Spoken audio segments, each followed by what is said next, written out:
comenzar la lectura que está contemplada para la reflexión de hoy, pero sí el contenido del mensaje va a ser otro. En Ezequiel capítulo 22, versículo 23, quiero pedirles que se pongan en pie, por favor. Este pasaje de la Escritura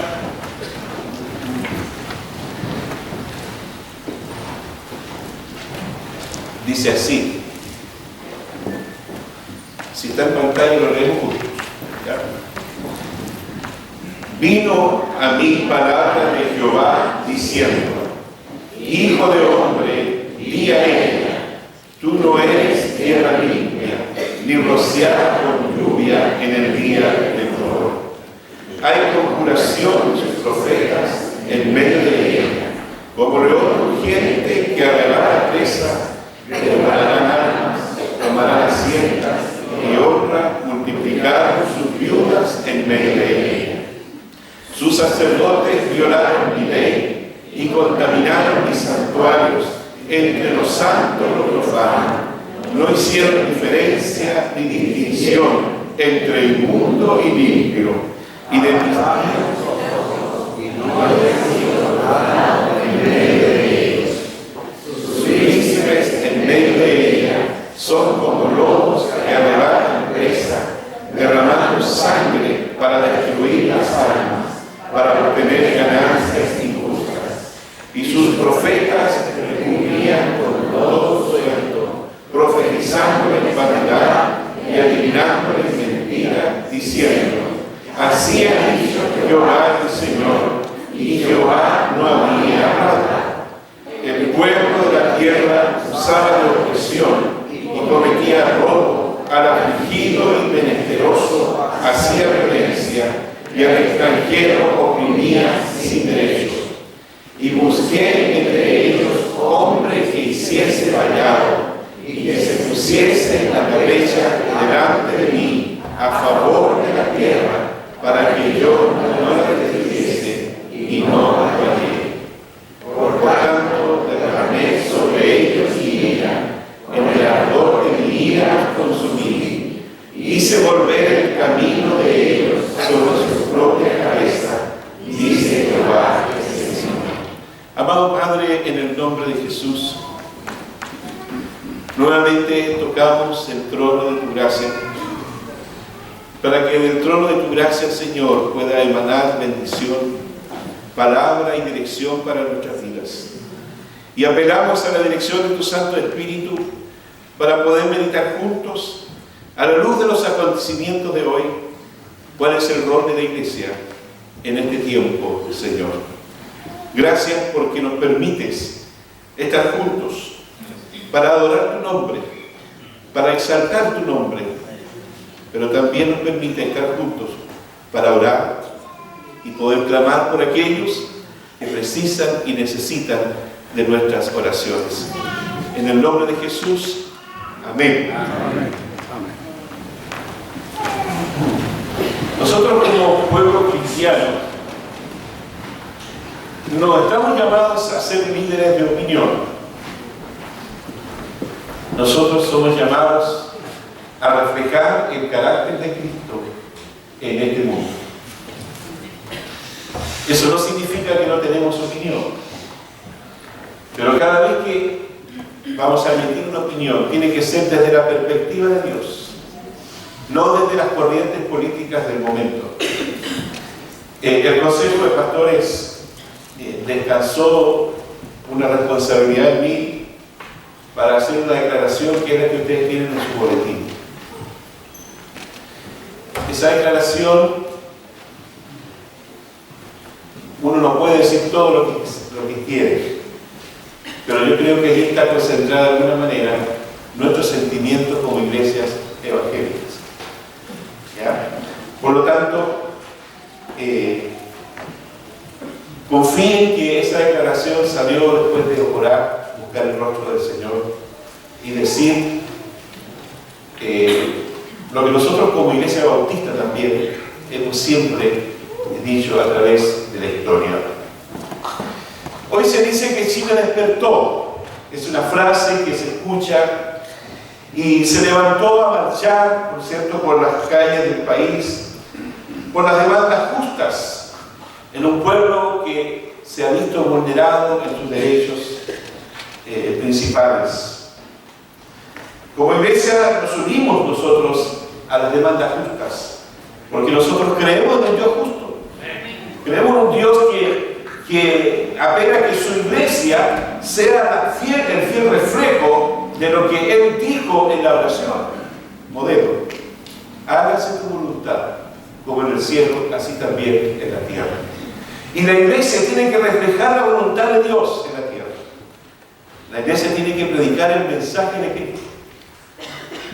Como lo digo ahí en la declaración, con mayor riqueza bíblica, con mayor riqueza doctrinal. Entonces, este despertar de nuestro país nos debe llevar a nosotros a la reflexión como iglesia y despertar también Iglesia Bautista de Temuco, primera Iglesia Bautista de Temuco. También nosotros tenemos que despertar de ese letargo espiritual en el cual hemos vivido por años. En los tiempos de Jonás,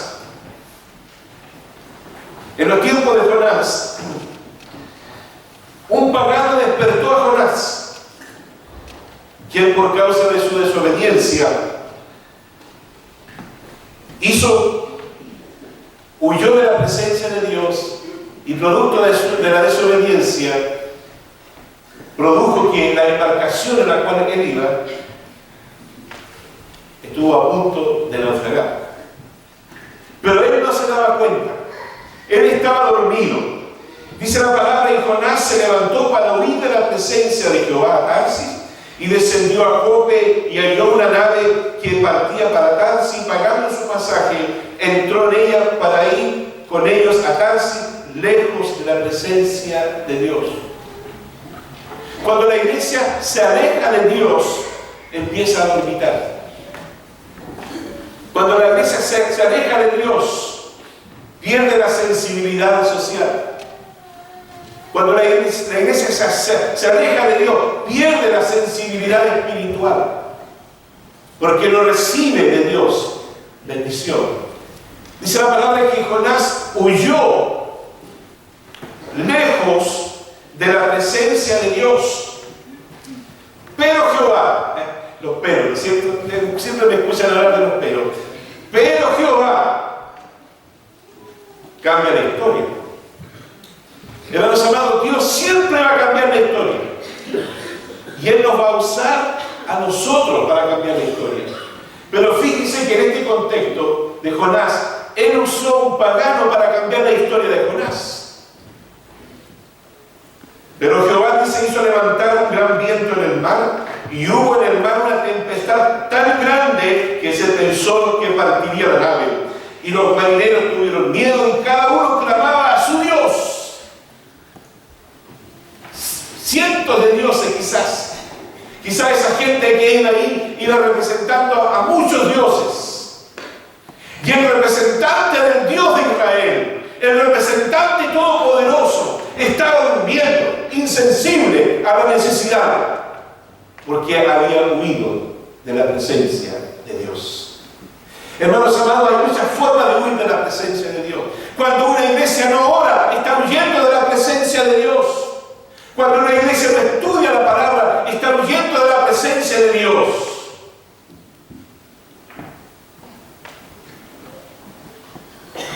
Y los marineros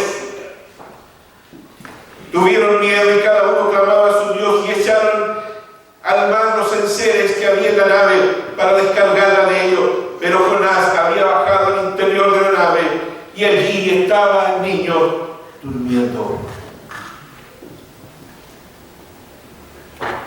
Jonás capítulo 1, versículos 3 al 6, estoy leyendo. Y el patrón de la nave se le acercó y le dijo: ¿qué tienes, dormilón? Levántate y clama a tu Dios. Quizá Él tendrá compasión de nosotros y no pereceremos. Esta situación que le está ocurriendo hoy día a nuestro país es la oportunidad para que la iglesia despierte, hermanos. Para que la iglesia se dé cuenta que fuimos llamados, fuimos redimidos, hermanos amados, por la sangre preciosa de Jesucristo.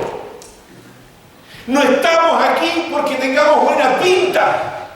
Estamos aquí porque Cristo nos redimió con su sangre preciosa. Para que demos testimonio de aquel que nos llamó de las tinieblas a su luz admirable. Yo me complico a veces con lo que cantamos, hermano. Y a veces prefiero no cantar ciertas alabanzas. Porque a veces cantamos algo que no hacemos. Ayúdame a mirar con tus ojos. ¿Con qué ojos hemos mirado nosotros hoy día la situación que vive nuestro país?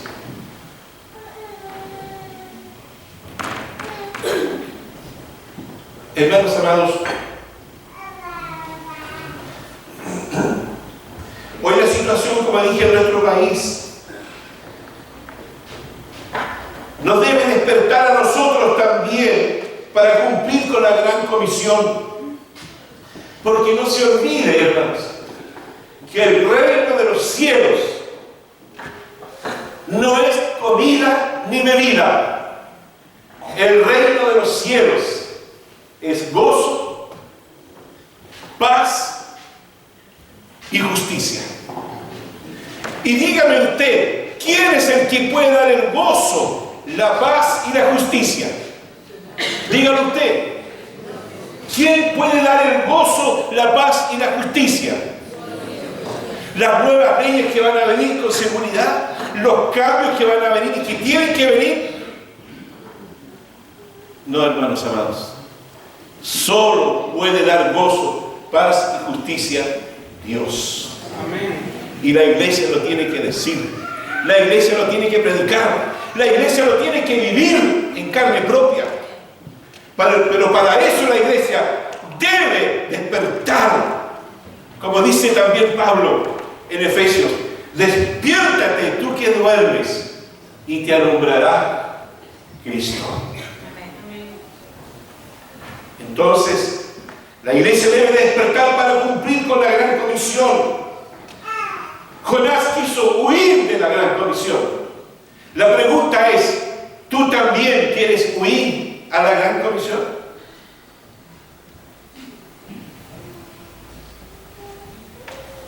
Es muy fácil hablar por las redes sociales.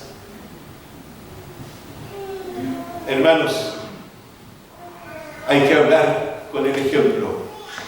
Hay que hablar con la vida. Es muy fácil pedirle a otros que hagan algo, pero primero tengo que hacerlo yo. Entonces, debemos cumplir con las demandas del reino, que son justicia, que son gozo, que son paz en el Espíritu. Son los objetivos, por las razones con las que Cristo trazó a la iglesia, y también para hacer luz y para hacer sal. Despiértate entonces en la demanda del Señor, en el contexto del pasaje que leíamos, en la grave crisis que había dentro del pueblo de Israel. Crisis social, crisis religiosa, crisis política. ¿No pasa lo mismo hoy día? Siempre ha habido crisis en el mundo, hermanos, producto que el hombre desobedece a Dios. Por lo tanto, en aquella época, en el pueblo de Dios, había crisis, había confabulación. Hijo de hombre, di a ella, dice la palabra. Hay conjuración de sus profetas. ¿Qué está pasando hoy día con los profetas de Dios? ¿Qué está pasando hoy día con nosotros los pastores? Uno de ellos dijo: Dios me puso aquí. Por supuesto, Dios me puso aquí, lo puede haber puesto, pero no para enriquecerse de manera deliberada de su pueblo. Y así tantos evangelistas que usted ve por la televisión.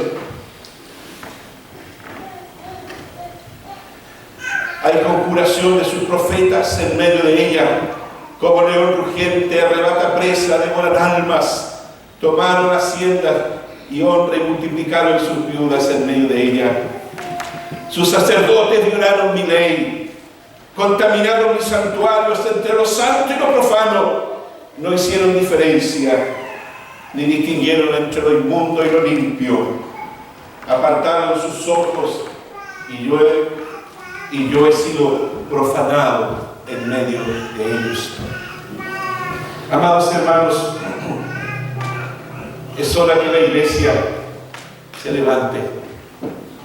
Y dentro de esta crisis, ¿sabe lo que Dios dice? El versículo 30, y busqué entre ellos hombre que hiciese vallado. Y dice la palabra, y no lo hallé. Y no lo hallé. ¿Sabe que es un martirio ser miembro de una comisión, ya sea de nombramiento? Porque cuando uno le pide a las personas trabajar por el Señor, siempre dice lo mismo. Yo ayudo de lejos, yo apoyo, pero yo no quiero asumir. Es un martirio. Y Dios ha puesto en mi corazón hacer golpe de timón.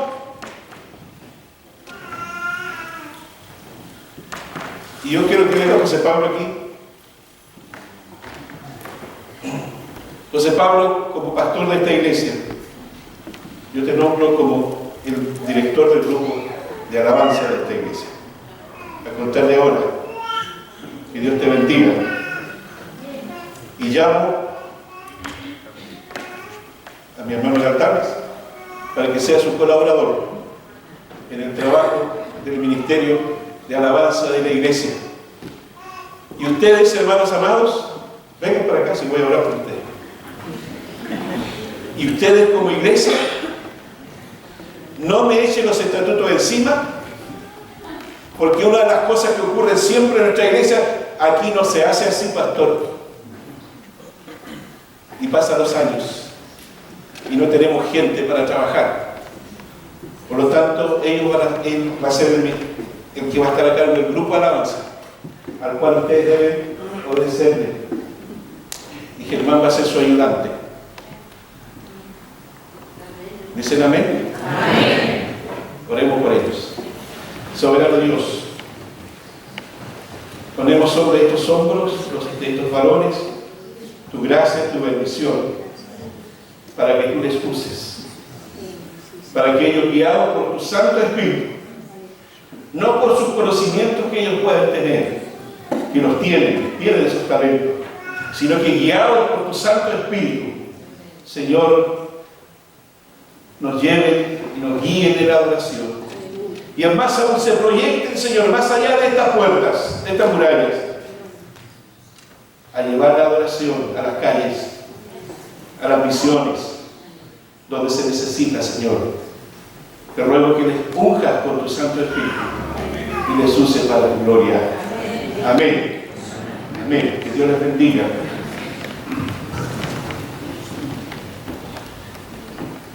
Más adelante voy a nombrar el pastor de los jóvenes.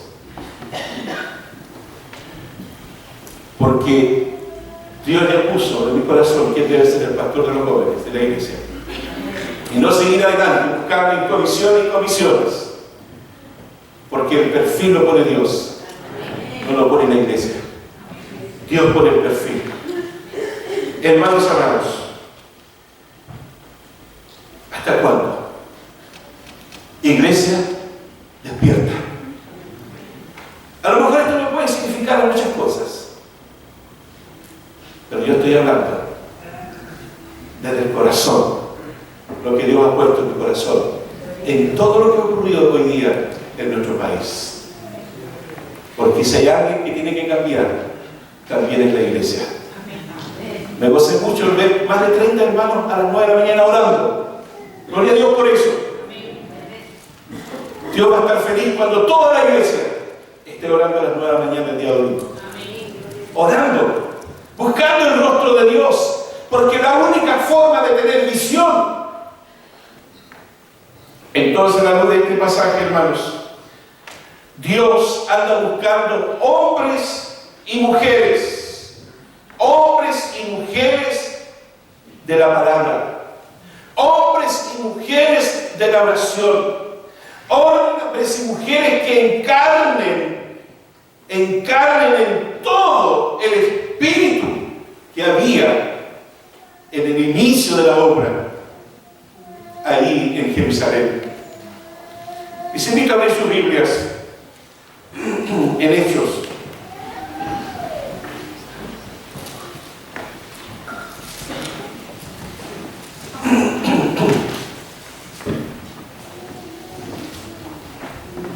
En el capítulo 4 del libro de los Hechos.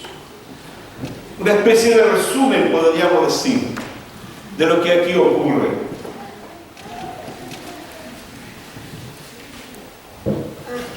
El versículo 18 dice, y llamándoles, les intimidaron que en ninguna manera hablasen ni enseñasen en el nombre de Jesús.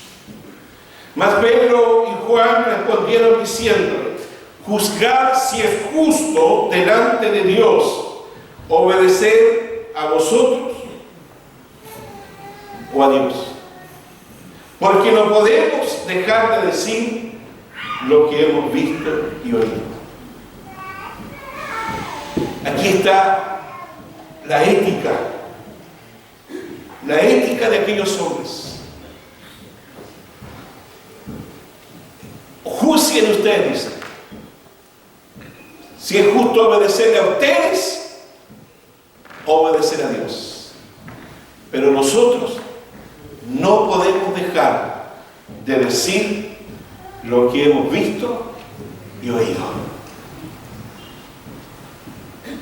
Entonces ellos les amenazaron y les soltaron, no hallando ningún modo de castigarles, etcétera, etcétera. Versículo 23. Y puestos en libertad, vinieron a los suyos y contaron todo lo que los principales sacerdotes y los ancianos les habían dicho. Y ellos, habiéndolo oído, alzaron unánime la voz a Dios y dijeron. Una oración unánime, una oración en un solo sentido, una oración en un solo espíritu. Soberano Dios. Siempre nuestra oración tiene que reconocer la soberanía de Dios. Porque el soberano de Chile no es el Estado. El dueño de Chile no es el Estado ni unos pocos. El dueño de Chile es Dios. Salmo 24, de Jehová es la tierra y su plenitud, el mundo y los que en él habitan. Entonces esta oración de unidad dice, soberano Dios. Siempre hay que reconocer la soberanía de Dios. Por eso dije delante que Dios anda buscando hombres y mujeres de la palabra y de la oración. Soberano Señor, tú eres el Dios que hiciste el cielo y la tierra y el mar y todo lo que en ello hay. ¿Le cabe alguna duda a usted? ¿Es Dios el dueño de todo? Así es.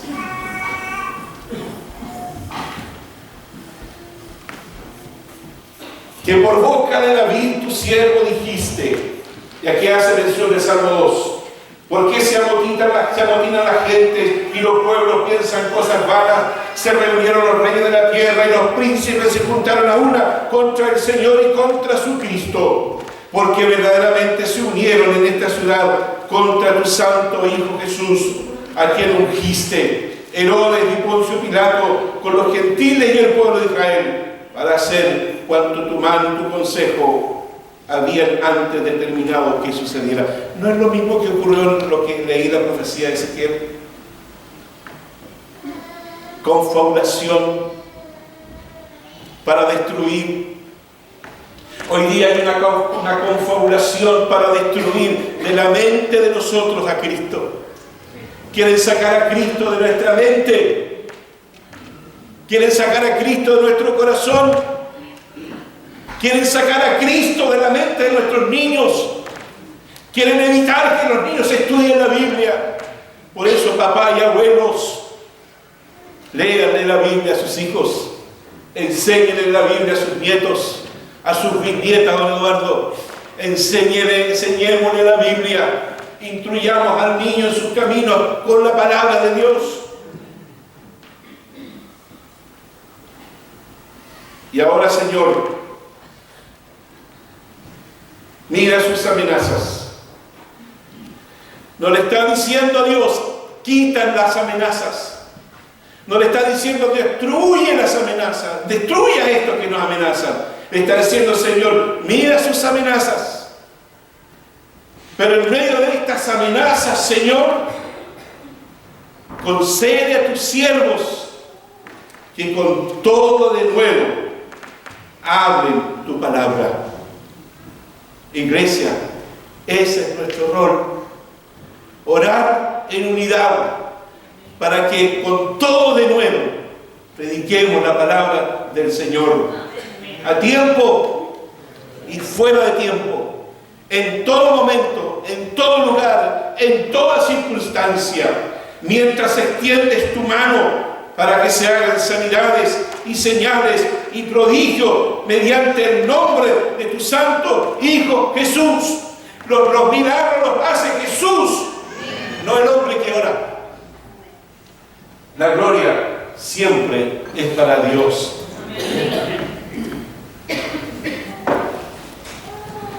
Cuatro cosas quiero decir respecto de este pasaje.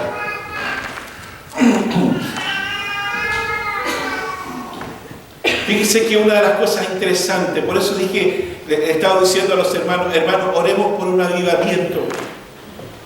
Yo les preguntaba en el culto de oración de la mañana, ¿qué texto de la Biblia a ustedes, oraciones de la Biblia le llaman la atención?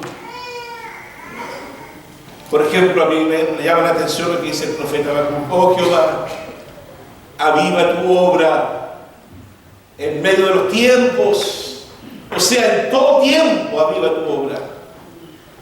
Hermanos amados, Dios quiere avivar la obra aquí, pero en tu vida. Si tú te enciendes, se va a encender el otro. Los que son buenos para los asados lo entienden, ¿cierto? ¿Cómo comienza el carbón? ¿Cómo comienza? Un carboncito primero y después todo lo demás, carbones. ¿Es así o no? Me lo han contado a mí. ¿Es así? ¿Hermano Raúl? Así es. Hermano, cuando una persona busca el rostro de Dios y comienza Dios a obrar en él, el otro va a comenzar. Y así esto será una fogata. Una fogata. Y viene a mi mente este texto, mire qué lindo este texto, que tiene que ver con la oración. En Levítico capítulo 6, dice: y el sacerdote se pondrá su vestidura de lino y vestirá calzoncillo de lino sobre su cuerpo, y cuando el fuego hubiese consumido el holocausto, apartará de él las cenizas de sobre el altar y las pondrá junto al altar. Después se quitará su vestidura y se pondrá otras ropas y sacará las cenizas fuera del campamento a un lugar limpio. Y el fuego encendido sobre el altar no se apagará. Hermanos amados, el anhelo de Dios es que el fuego del altar nunca se apague. El fuego lo pone Dios. Nosotros ponemos la leña. La leña son las oraciones.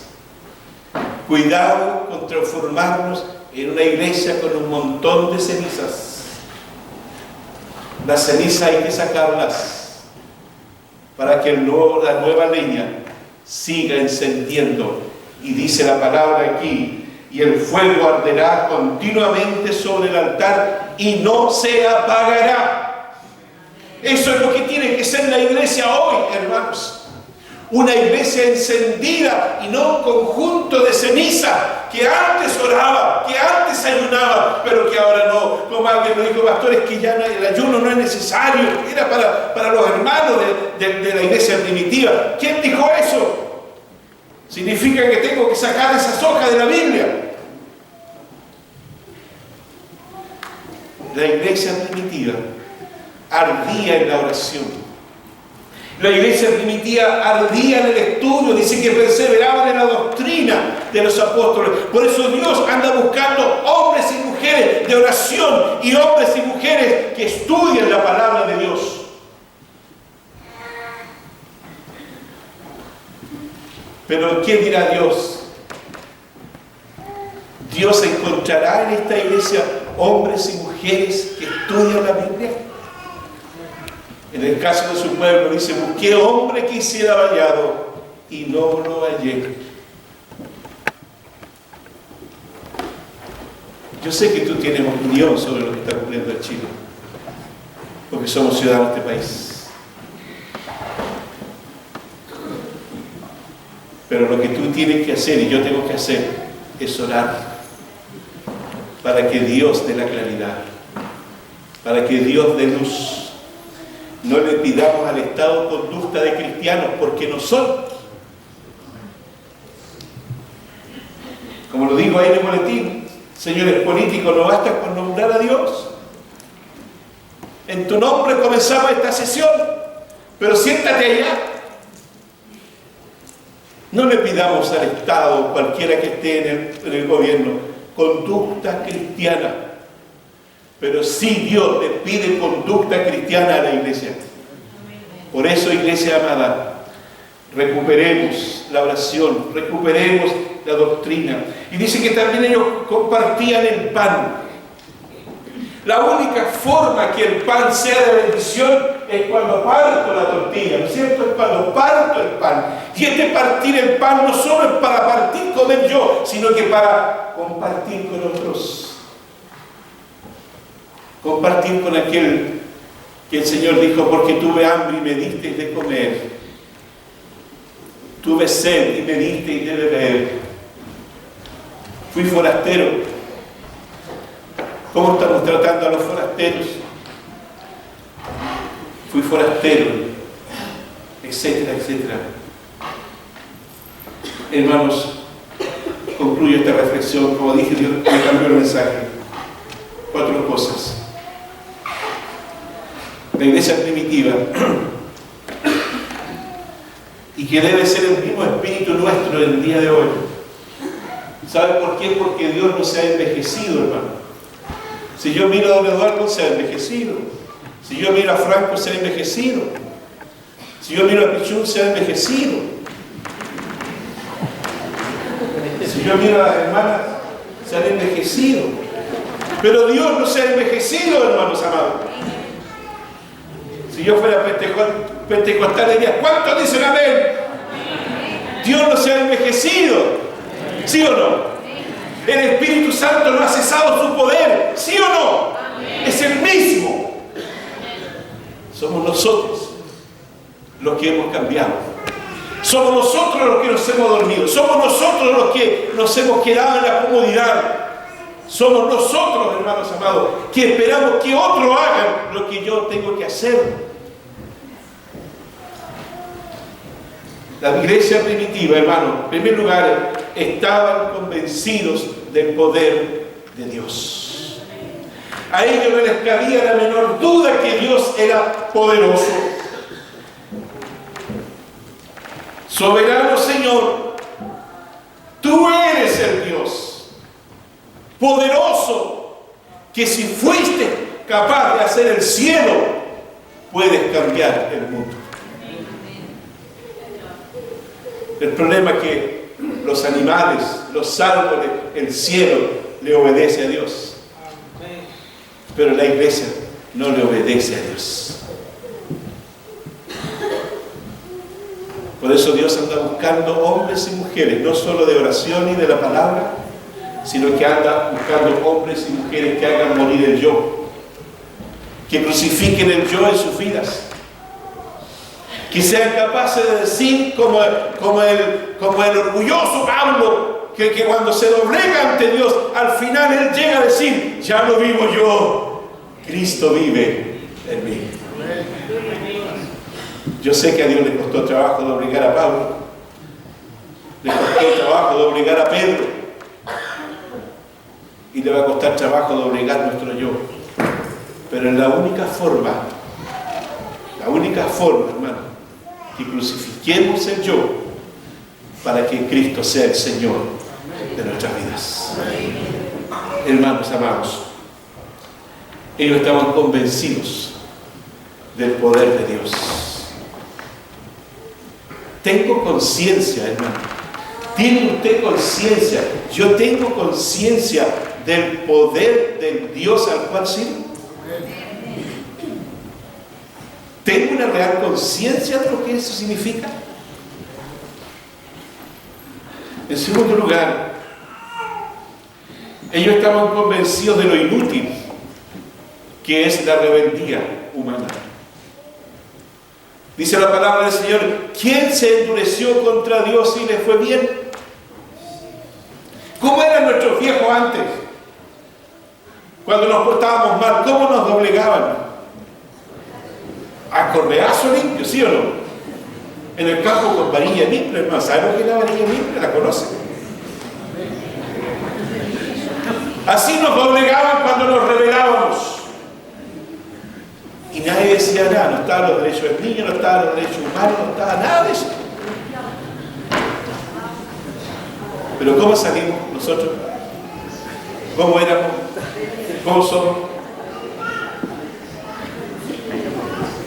Yo sé que hay casos y casos. Hermanos, ellos estaban convencidos de lo inútil que era la rebeldía humana. No nos rebelemos contra Dios. Hermanos, si Dios te está llamando a trabajar en la iglesia, no te rebeles contra Dios como lo hizo Caín, Jonás. En tercer lugar, ellos recordaban a Jesús. Ellos recordaban su victoria. Ellos hacían suyo la sangre de Cristo, porque solo con la sangre de Cristo la iglesia es limpiada, es restaurada, es sanada. Hermanos amados, el discípulo real de Cristo debe aspirar a ser como su maestro. El discípulo real de Cristo, aquel que es discípulo de Cristo, no miembro de la iglesia, el discípulo de Cristo tiene que aspirar a ser como su maestro, como Cristo. Finalmente, hermanos, dice este pasaje que ellos y la Biblia y el espíritu de la iglesia primitiva, dice, oraron. Pero no fue una oración de queja, no fue una oración, Señor, quítalo los problemas. Fíjense que yo escucho aquí a los hermanos cuando piden con sus peticiones y yo lo respeto, hermano, lo respeto, se lo digo sinceramente, pero ponen sus peticiones con tanta queja.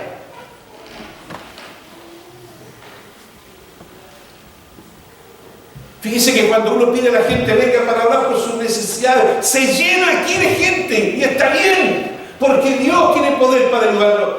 Pero cuando le decimos a la gente, venga aquí para trabajar por el Señor, no vienen. No vienen. Yo me pregunto, ¿qué había pasado si Jesús a última hora dice, yo no voy más, Señor, no voy más, papá? Yo no pienso dar la vida por estos. ¿Qué habría pasado, hermanos? Pero Jesús dice en Juan 13 que amó a sus discípulos. ¿Y lo amó hasta cuándo? Hasta el final. Pero Cristo podría haber dicho, no, abortemos este plan, Padre. No vale la pena. Hermanos míos, la oración de ellos no fue una oración de queja, chipa. No se quejaron con Dios. No le están diciendo, pero mira, Señor, por tu culpa lo que nos está pasando. Por tu culpa va a venir pronto la persecución. Ellos le dicen, mira, Señor, mira sus amenazas. En el fondo él está diciendo, mira, Señor, nos están amenazando. Hermanos amados, si aquí una cosa es lo que está pasando en el país, en las injusticias sociales, y otra cosa es lo que está pasando en lo valórico. ¿Ya? Y lo triste sería que aprovecharse de todo esto metieran leyes antivalóricas. Sería lo peor. Pero esas son las amenazas. Pero esta oración de ellos le está diciendo: Señor, mira sus amenazas. Nos están quejando. Mira sus amenazas. En el fondo, encárgate tú, Señor, de las amenazas, y a nosotros danos un espíritu de denuedo, para que no nos callemos. Aunque el gigante se vea grande, no nos callemos. Iglesia amada, ese tipo de hombres y mujeres anda buscando el Señor. Si usted no se identifica con eso que el Señor anda buscando, está perdiendo su tiempo aquí.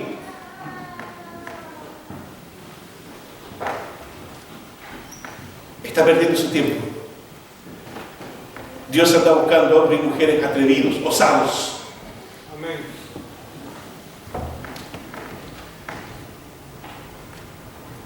El filisteo todos los días, el grandote como 2,5 metros, todos los días acosaba al pueblo. Todos los días decía cosas contra el pueblo y contra Dios. Y ahí estaba el rey que Dios no había elegido, Saúl, metido entre las sábanas, escondido, amedrentado, porque él se había apartado de Dios, porque andaba preguntándole a las adivinas, andaba viendo a las tarotistas de la época. También había tarotistas en aquella época. Andaba preguntándole a las tarotistas, andaba leyendo los ojos para ver qué pasará hoy día, se irá a morir hoy día. ¿Y sabe quién apareció? Un muchachito, chiquitito, así como ella, chiquitito. Dijo: yo voy y lo mato. Anda, sentate. Seguramente sus hermanos dijeron: anda, sentarte. ¿De a dónde tú, mocoso chico, que lo único que sabe es cuidar ovejas? Pero él dijo: yo voy y lo mato. Saúl dijo: ya pónganme mis cuestiones ahí, mi escudo, todo. Y se lo pusieron y él no pudo caminar. Y él dijo: no, señores, esto no. Yo voy en el nombre de Jehová de los ejércitos. Y lo mató. Iglesia amada, Dios quiere hombres como David, atrevidos, osados, que digan: vamos adelante con denuedo, porque Dios está con nosotros. Que Dios nos bendiga. Señor, gracias por este tiempo de estar juntos, Señor, y meditar y reconocer, Padre, que solo tú tienes, Señor, el poder para transformar el mundo. Y la iglesia, Señor, la iglesia es tu instrumento para que la iglesia, Señor, hable del reino. Que el reino es justicia, es gozo y es paz.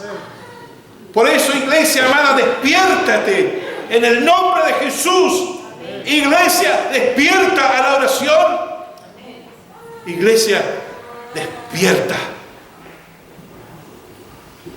Porque Nínive se consume. Despiértate para que tú vayas y le prediques al Nínive de hoy el mensaje de Jesucristo. A ti, Padre amado, damos la honra y la gloria por medio de Jesús y bajo la unción de tu Santo Espíritu. Amén. Que Dios les bendiga, hermanos. Amén.